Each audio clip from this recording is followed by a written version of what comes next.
Good morning and welcome to the July 2022 meeting of the Chenango County IDA Board of Directors. We'll go ahead and roll call ourselves in. Raymond here. Ryan here. Zeno here. Given here. Burton here. Okay, we'll now have the reading of the IDA mission statement. Our mission is to promote, develop, encourage, and assist in the acquiring, construction, reconstruction, improving, maintaining, equipping, furnishing industrial, manufacturing, warehouse, commercial, research, recreational facilities, including industrial pollution control facilities, educational or cultural facilities, railroad facilities, and continuing care retirement communities. To provide financial assistance and thereby advance the job opportunities, health, general prosperity, and economic welfare of the people of the county of Chenango, and to improve their recreation opportunities, prosperity, and standard of living, as approved March 24, 2022. Also, let the record show that Mike Torrey is here. Need a motion to approve the minutes of June 15, 2022, annual meeting. I'll make the motion. Okay, need a second? Second. Any discussions or corrections? Just that it wasn't the annual meeting, it's just a regular meeting, we'll have to make that change for next time. Oh, yeah, I'm sorry. Got it. Any other discussion? Hearing none, we'll vote. Raymond, aye. Ryan I. Zeno. Given aye. Corey, aye. Bert, aye. Okay, financial report of June 30th, 2022. Okay, so a few things I want to point out in the financial report. Note 1, we'll go over the agency report in just a moment. Under note 2 is the Cascoon lease, which we'll have an update on a little bit later. Our total assets currently sit at just over $1.4 million. We do have about $2,000 on the accounts payable list, which we'll go over in just a second. And we do have the prepaid rental income, which has to do with our incubator building down at the airport. On the age receivable list, I do want to note, so we see these on the pilot programs that have not paid yet. We did send we'll call them a strongly worded letter. I have a copy of what one of the letters said. They were mailed out the week of July 11th. We sent it to all of the companies that we have a pilot project with that have not paid their fee for the year. Basically saying this is what they owe, they were billed for it, and we did have a line that says failure to make payment or arrangements to remedy the situation will force us to consider terminating their pilot. I do know that the letters were received. One of the companies has already gotten back to me. That was Tiffany Energy, saying that they had their payment scheduled to go out in June. It did not go out. I replied back that we do our billings at the beginning of the year, so it was actually due in January. I have not heard back from the other companies yet, but those letters did go out to everybody. And I received word back from Tiffany Energy on the 18th. So I'm assuming everybody else is getting theirs, and we should be hearing from them shortly. But at least Tiffany did respond that they received the letter. So they all got the letter. We'll give it, another couple of weeks. But, using language like that, hopefully will prompt them to get in touch with us right away. So we did work with our attorney on some of that wording too, to just make sure that we were being compliant. But we are taking those steps as we discussed at the last meeting. So I wanted to let you know that. And then the other age receivable note on here is the Protel property, which is the reimbursement for the utilities that they received. Under the age payable, we have just a legal fee, and then also the next round of NYSEG bills having to do with the airport, we are reimbursed back for that. And then lots of activity on our statement of activities. So if you want to take a look at page 4 and 5, starting on number 1 is our building rent that we have coming in from Protel. The reason for on the rail processing rent, just a reminder, on the rail is that Cascoon building in Bainbridge. That lease was terminated, so that's why it looks like it's a $1,600 worse than budget item, because we did terminate that. They're no longer paying that, but we did have it in our budget. So through the rest of the year, we will see that as an underpaid item since that lease had been terminated. Under our pilot project fees, we've had some activity as well, and I just want to explain a couple things here. So the Norbit Solar Coventry project does show that we're $1,500 worse than budget. That will actually end up being better than budget when we finally close on that. That was something that we had anticipated closing and getting those fees at the end of last year. And then this year would have started their regular payments with us, but since that project did not close, we'll actually receive that large payment this year. So when that comes in, this will right itself and actually look like we're better than. Right underneath, we did receive the money for the High Bridge Wind project. That did close at the end of June, and we were able to receive that money. Again, the reason why it looks like it's $43,000 worse than budget is we had budgeted $150,000 for the year.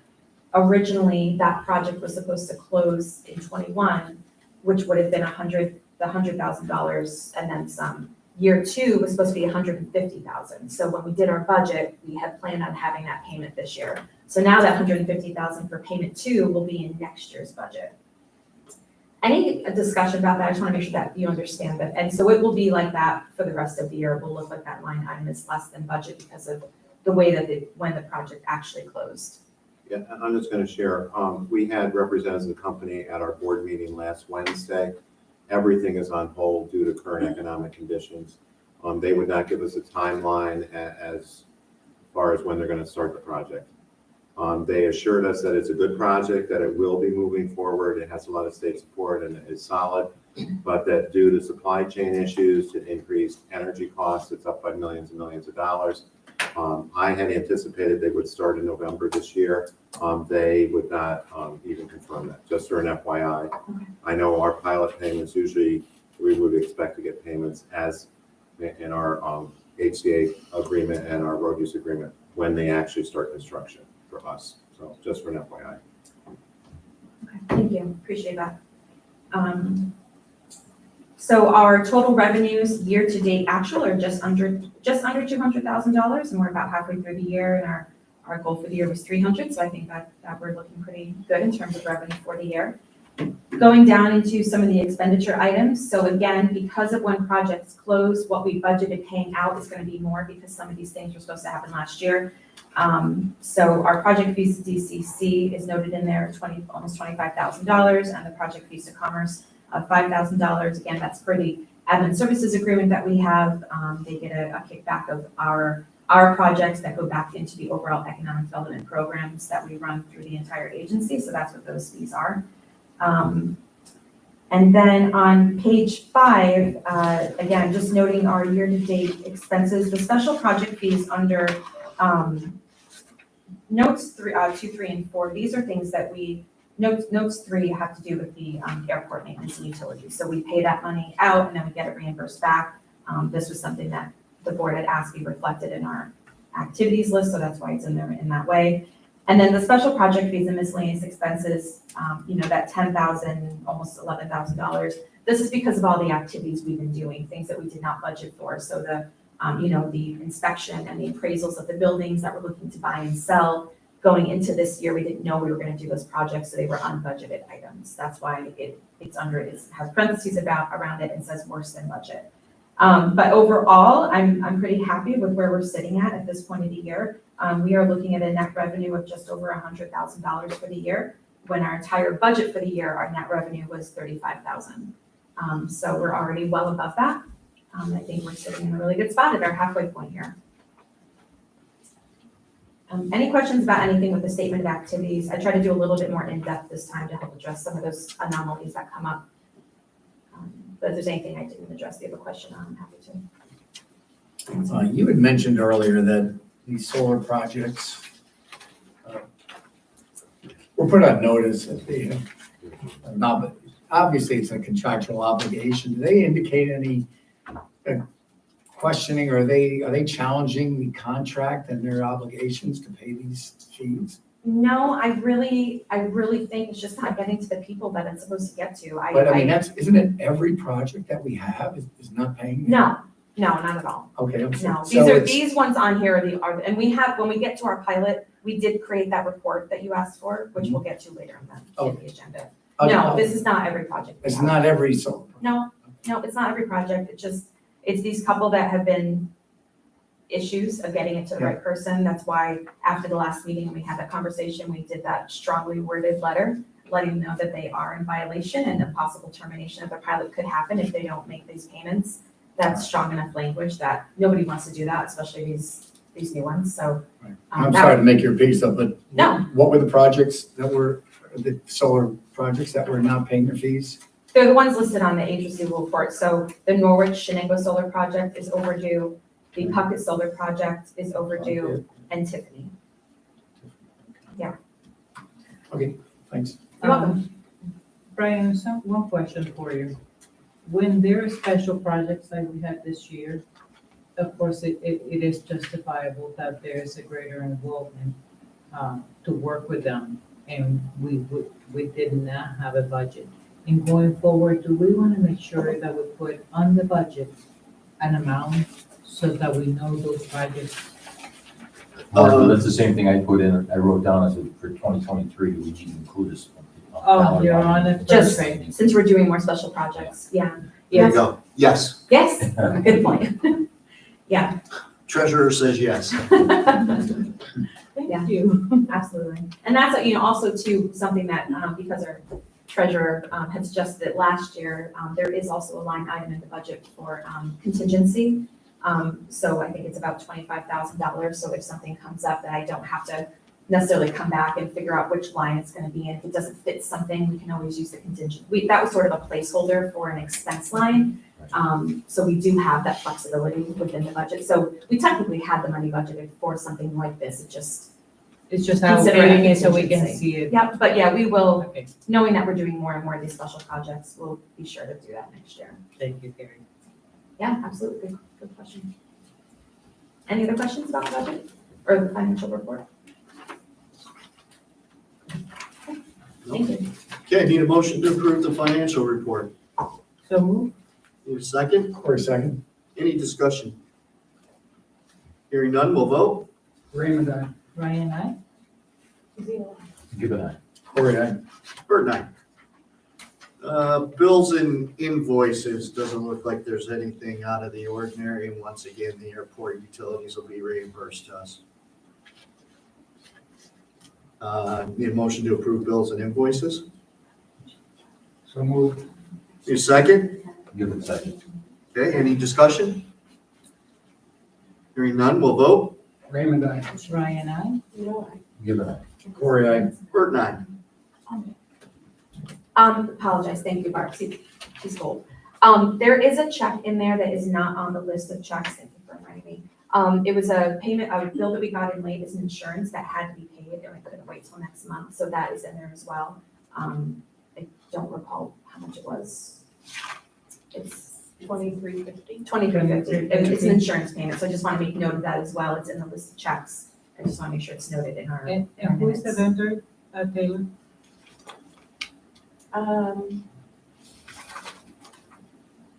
NBT Thank you. insurance. Sorry about that. Thank you for reminding me. Okay. Good. you want to modify that? Yeah, well, we Sorry. should probably approve that one separately, Okay. right? Because we already approved the other one. So I need a motion to approve the extra check to MPT insurance. So moved. Need a second? Second. Any discussion? What is it? Is it an addendum to a present policy? Do we- No, it's our insurance that the bill came in, like, it didn't get to where it was supposed to be, it should have been in the list, and then we do our packet a week ahead of time, so we didn't get that until after the packets already went out, and if it waits till next month, it'll lapse. So it's a bill to cover your annual. It's one of our insurance policies, I don't know on the top of my head which one it is. says renewal. Yeah, I think it's our officer insurance. Okay. Director and officer. insurance Directors policy. and Yeah. officers liability. Yeah, it was just it didn't get to the right person, and MBT contacted us and to make sure it got here. Any other questions? Okay. Hearing none, we'll vote. Raymond, aye. Ryan, I. Give it a, Corey, aye. Bird nine. Good. Executive Director report. Okay, so I just trying to keep you updated on all the things happening here. So just the two things I wanted to mention, just so you are aware. One of the bigger items we've been working on this year is the DRI. So that process has been completed, at least as far as we're concerned, getting the projects to New York State. We had the very last meeting of the local planning committee on July 12th. We submitted 15 projects to the state totaling $13.6 million. We have $9.7 million to spend. So we send more projects than what we have money for because things happen, things fall off. If it's not in the strategic investment plan, we can't fund it. So now it would be in the state's hand to they're gonna create their own scoring system. They are gonna rate and rank those projects. And we will find out this fall which ones they're going to fund. And hopefully, we're speculating maybe October, but we just don't know when we're gonna find out. The plan would be once those projects are announced, they'll get in touch with all the project sponsors. The state agencies that are gonna fund those projects will work out those contracts and timelines with them. And then in 23, we will hit the ground running. All these projects should be completed within 2 years. They don't really wanna go more than 2 or 3 years for these projects, but they're really excited about them. I think the projects are really transformative. We have a wide variety of, there's municipal projects, there's private projects, there's some projects for signage and wayfinding, there's a big project for the park. Again, we don't know which ones are going to actually get funding from the state, but I'm really happy of the work that we did. I think the local planning committee did a good job vetting those projects and having good conversations.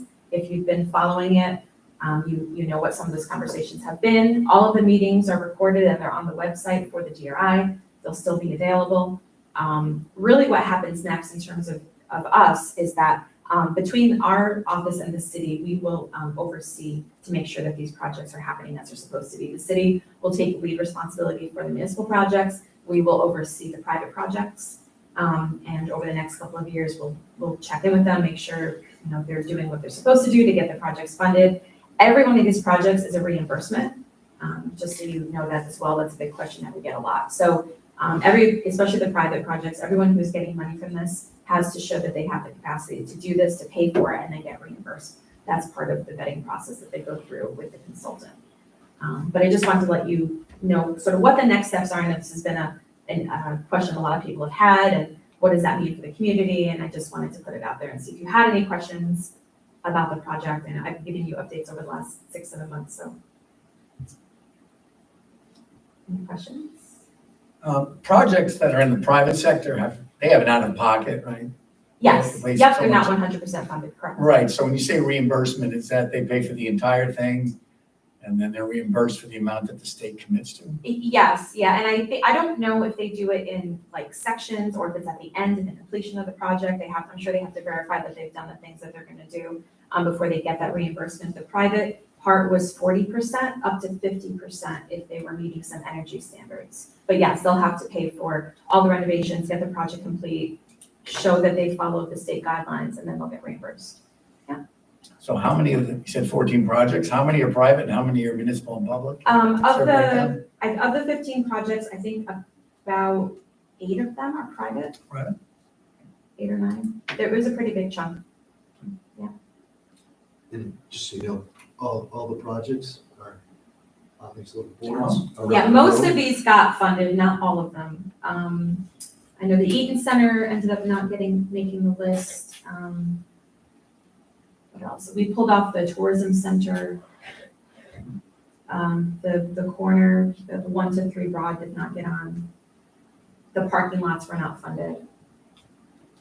I think everything else. American Ave, the change that was made to American Ave, we're still doing improvements to American Avenue, but making it a pedestrian only for that first section was pulled off for now until the city can do more vetting, but that space will get some additional little facelift.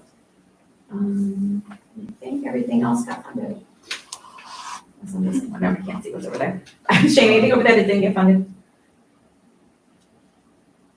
No, I don't think so. Yeah, feel free to take a look around after if you'd like. And if you want more information on any of the projects, let me know. I'm happy to share it. Any other questions about the DRI? Okay. Jessica, their website is really good. Thank It's you. very informative, so. Thank you. Yeah. So the next thing I just wanted to give you an update on, because I don't believe I've talked with you about this at all this year, is the tourism program. That is part of our economic development, what we do here. That falls mostly under DCC as the Economic Development Agency, but tourism is part of what we do for the county. I am going to be doing a more in-depth and example review of the program at the next Planning and Economic Development Committee meeting in August, but because we get a lot of questions about this, I felt like you, as another economic development agency, should be aware of some of what we're doing. So what you have, what we've passed out to you is sort of a mid-year review on where we've allocated some of the funds. So we received almost $46,000 of the overage of occupancy tax from what was collected last year. We also received an initial allocation of $41,310. So if you go to the back and it says general tourism, the $41,310 and the $45,841 is what you add together. That is how much money we have to spend for tourism for this calendar year. Knowing that we were able to get a boost in tourism dollars, we were trying to really make sure we invested that money wisely and we're able to do some things we haven't been able to do in the past. So one of the programs that we started this year was a tourism grant program. We ended up giving out almost $8,500 in grants to the list of agencies you see below. These are everybody who was awarded money this year. And anybody was able to apply for this money, anyone who does not get I Live New York matching funds money. That program is a little complicated. I'm gonna do my best to explain it very vaguely, and if you have more questions, I'm happy to answer. But that's where we've done some of that. We also spent some of that. We are spending some money this year. We have a photographer who's been going around to all of the events and taking really good high-res depth photos, high-res photos that we can use in the publication. So most of the magazines and the places that we advertise need these high-res photos. And most people today take photos with their cell phone, which don't transfer well when in print. Even some of the websites are asking for these high-res photos, but one thing we didn't have was really good photographer photos. It's sometimes hard to get those from the places that have these events. So we hired a photographer who is spending an hour or 2 hours at all of the events in Chenango County. He's been to pretty much every event. I know he's been to the Unadilla BMX Park, he went to Canoe Regatta, he went to the Sugar Pageant of the Bands, he's been at the fairs and events, so all over the place. In addition to taking festival events at some of these specialty places and places like the Bowman Lake and Stone Quarry, some of these are listed here. He's also going to be going out, this is going to be very cool, he's going out and going to be going out with hunters. He got some really great photos of somebody doing fly fishing at one of the rivers and got their permission to use it, an amazing photo. He's gonna go out this fall with some of our hunters to try to get action shots. Again, it's something, we can get stock photos, but we wanna use photos that actually show Chenango County. So that is a really good investment. We're happy to spend some money on that because it's something that we can use for years to come. So Jerry Ramonda Photography is the company that's been doing those photos for us. We've also started doing some billboard advertising as well. The matching funds program, real quick, I'll give you the matching funds 101. So the way matching funds works is in the fall of the previous year, so we're in 2022, in fall of 21, we go to all of the festivals, all of the big events and say to them, do you want to use the I Live New York matching funds program? Here's how it works, here's what your requirements are. And they have to tell us that they want to use that money and how much they think they're going to use. Because then we put a request into the state for a pot of money based on what the Blues Fest and the fair and all, Canoe Regatta, all these places, what they say they think they're going to want to use is how we make our requests to the state each year. We do that because if we don't use it, it will affect future years. So one time, many years ago, we had somebody who said they wanted to use like $5,000 of it, and they did, I think it was in 2019. They had said in 2018 they wanted it. In 2019, they ended up not using it. We had to find a way to use that money because if we didn't, they were going to not give us that money next year. So we really make sure that people understand what the matching funds program is, how it works. So when they use the matching funds, so I'll just use the Chenango County Fair as an example. If they want $5,000 of it, that means that they can actually spend $10,000 worth of advertising. They're going to get $5,000 paid for by the state. So they are the partner that matches that. There are some stipulations with the state, so they have to have the I Love New York approved logo. If they're doing radio or TV, there's a small section that has to say, sponsored or supported by I Love New York and the website. There are some organizations who don't like that. They don't like to kind of jump through the hoops of approval process. The state does, sometimes they're pretty decent to work with, but sometimes they'll be really nitpicky about ads. Audrey is an expert in this. She is the one who's been doing this for 15, 20, however long we've been doing the program. She's the one that's been managing it for the most part. Knows this really well, knows the state does and doesn't like, so she's a really good first approval before we send it off for final approval. But this is open to anyone in Chenango County to use. The other part of matching funds is you have to use, the point of the money is to get people to come to your county. So you can't use the money locally. So again, I'll use the fair as an example. They have to advertise outside the county. So, so newspapers, TV, with radio, that have a reach outside of Chenango, they can spend the money with, because essentially you're attracting people who are not from Chenango to come to Chenango. So you do see a list of our matching funds partners on the back, people so far who have used some of this money.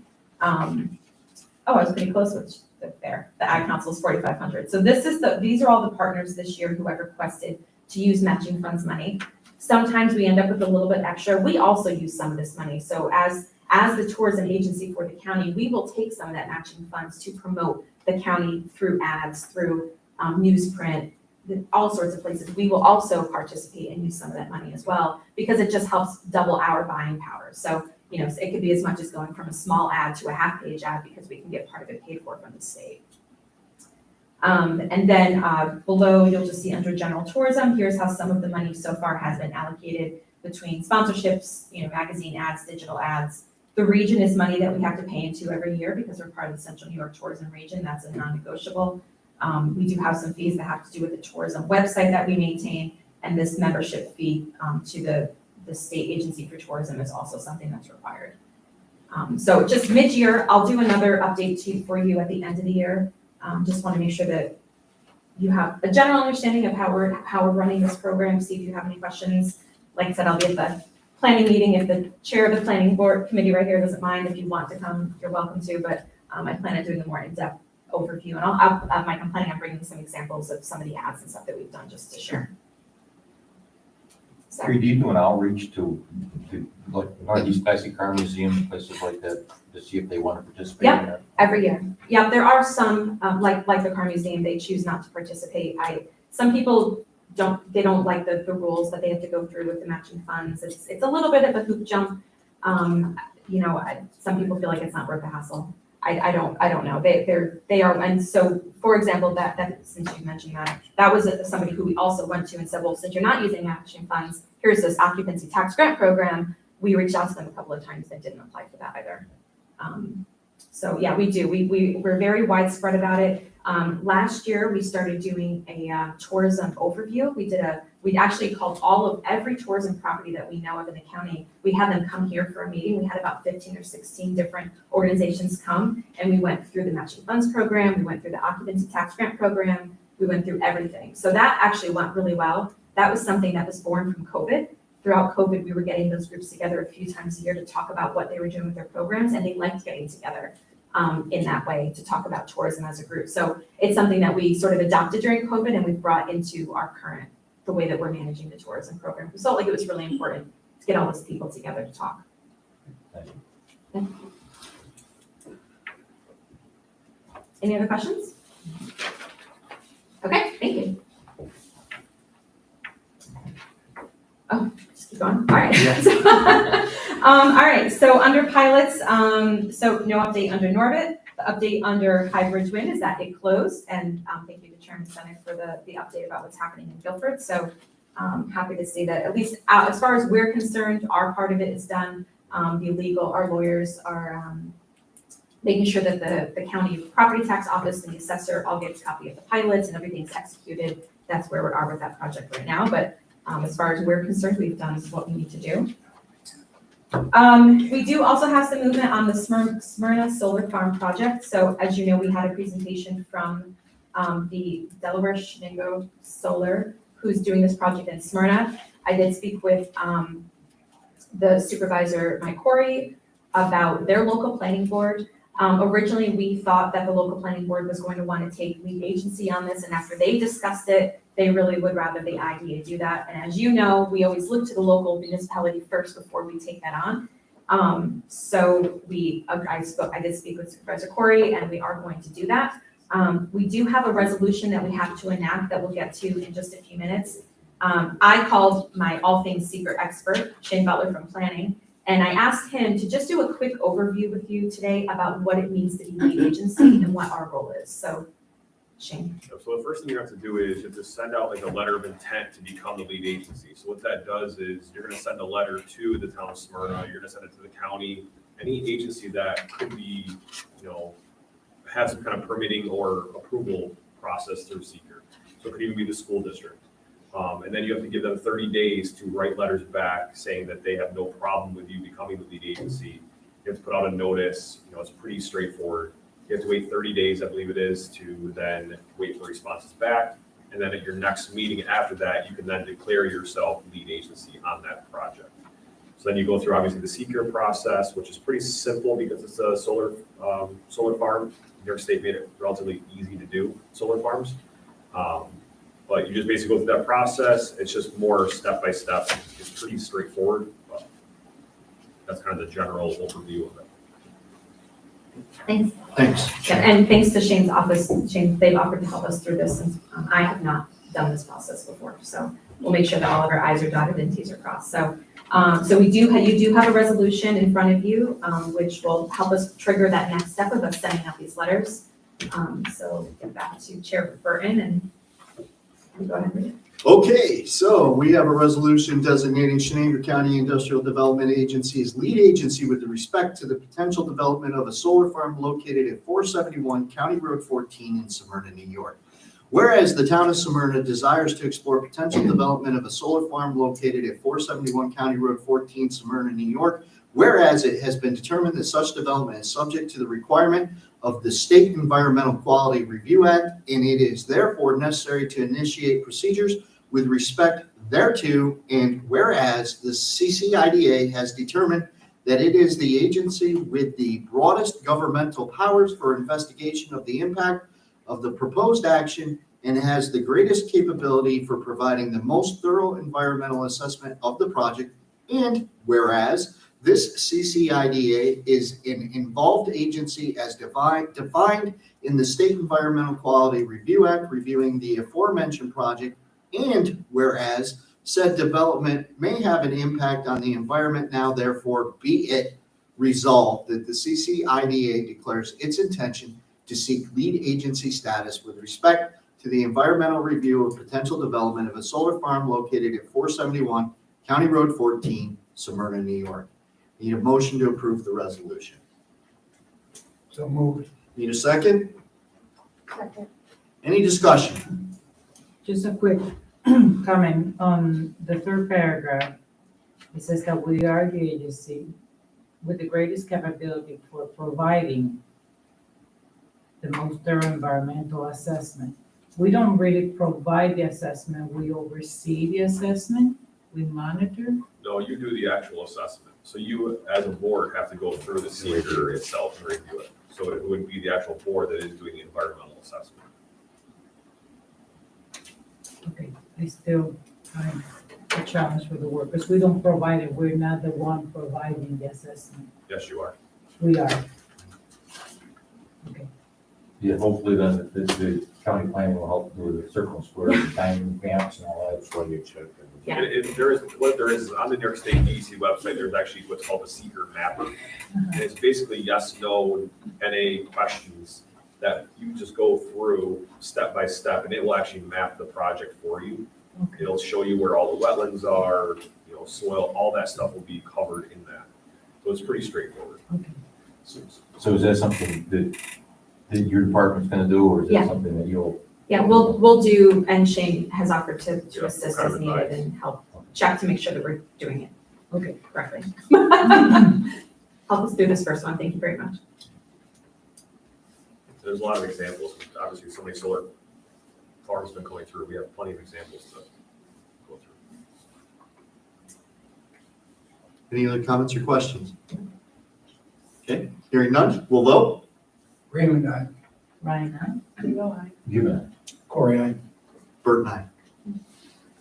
I think, actually, Mike, I think you need to abstain since you're the Smyrna supervisor. I think, I don't know. Is there a conflict of interest? Well, because it affects your Yes. I'll municipality, I think so. I think just for sake of Yeah. protection, you should probably abstain from officially. So- But thank you for the support. Please note that Mike abstained. Thank you. Okay, thank you. So we'll go ahead and get those letters prepared and out, and thank you again to planning for their assistance. All right, so next under pilots, so after our discussion last meeting, Barb did an amazing job pulling together this spreadsheet. We're still working on collecting some of this data. She's done a really great job to try to create this. So I'm gonna have her go through this, had to do with questions about, what solar projects, what all pilot projects we had, what were their status, how long were they here for, what is our collection been from them. So I'm gonna have her walk through this with you and then see any other questions you might have. A lot of this stuff is required in the Paris report. So, and some of this is just for our own internal notes.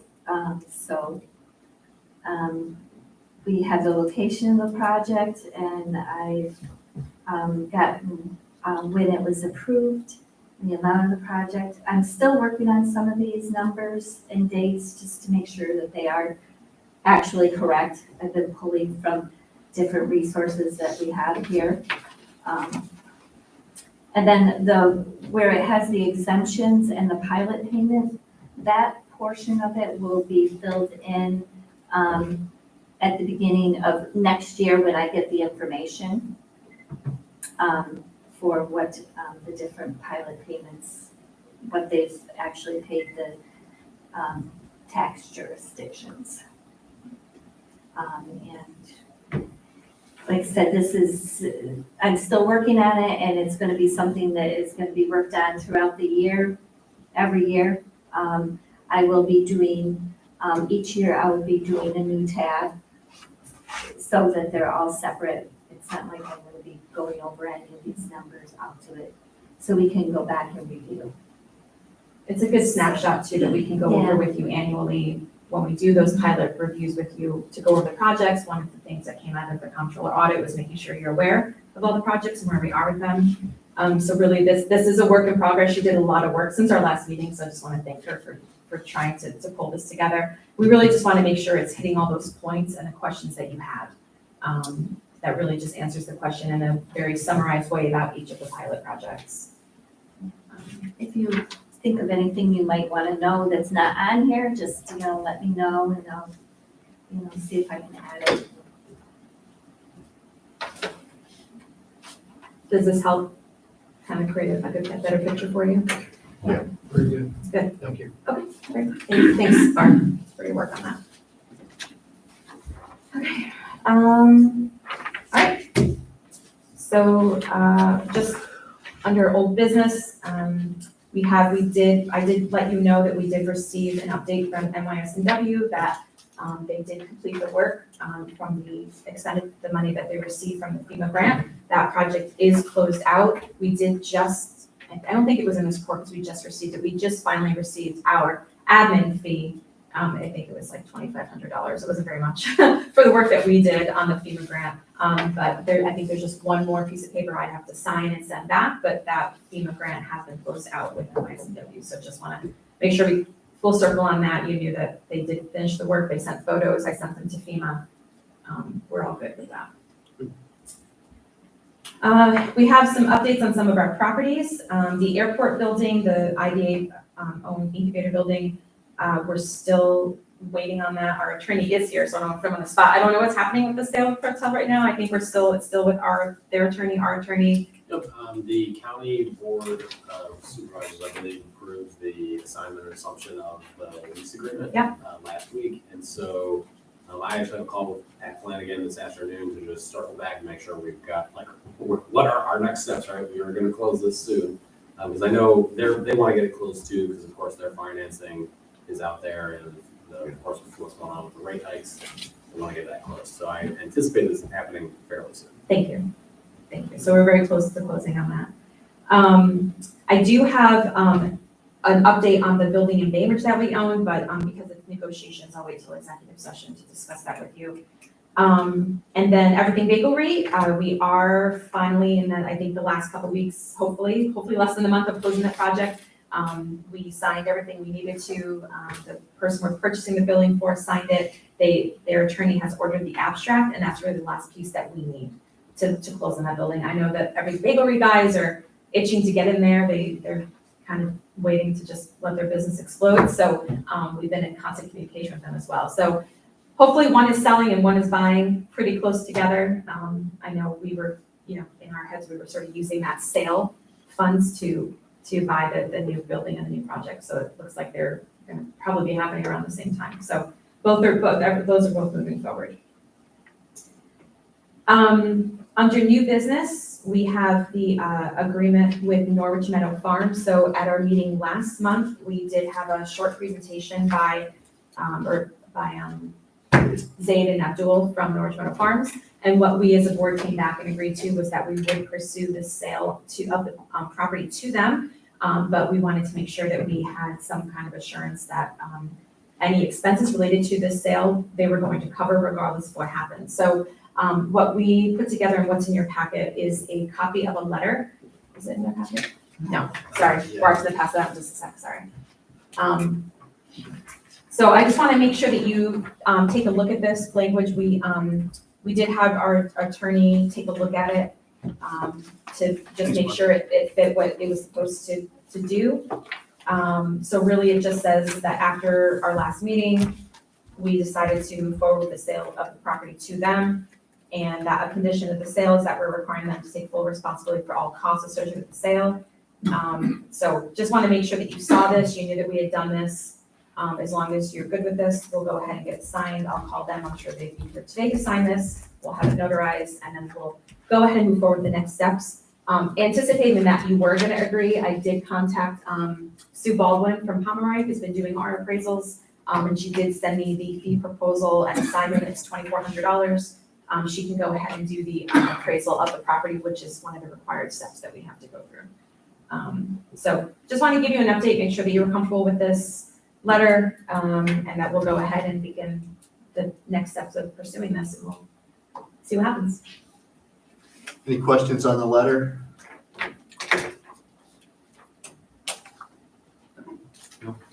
Well, thank you. We'll go ahead and move to next steps. And the potential sale, again, it's a negotiation, so I'll wait till the executive session to discuss that with you. And that's all I have unless anybody has any other questions. Anybody have anything else for Carrie before we move into executive session to talk about legal issues? No? Okay. Need a motion to move into executive session to discuss legal issues and contract negotiations. So moved. Thanks. Any discussion? We'll vote. Raymond, aye. Ryan, I. Corey, aye. Bert, aye. Okay. Thank you. We expect to take no action. No, we might. Oh, we may take action. Aye.